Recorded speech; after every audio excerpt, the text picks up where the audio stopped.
Hello, this is Mark Wildman of Wildman Athletica, and today we will be talking about basic humans.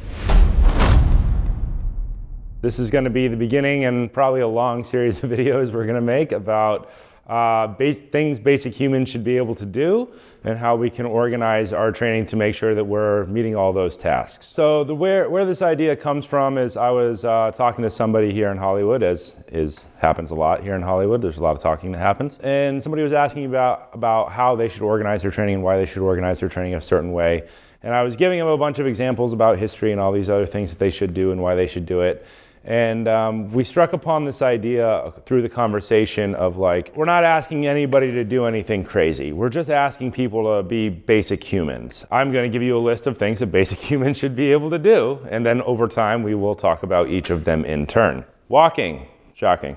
Running, jumping, quadruped movement, climbing, balancing, throwing, lifting, self-defense, and swimming. These categories come from a French physical educator from the turn of the century, George Herbert. George Herbert created this idea called the natural method of training way back in the late 1800s, early 1900s, based upon his travels in Africa.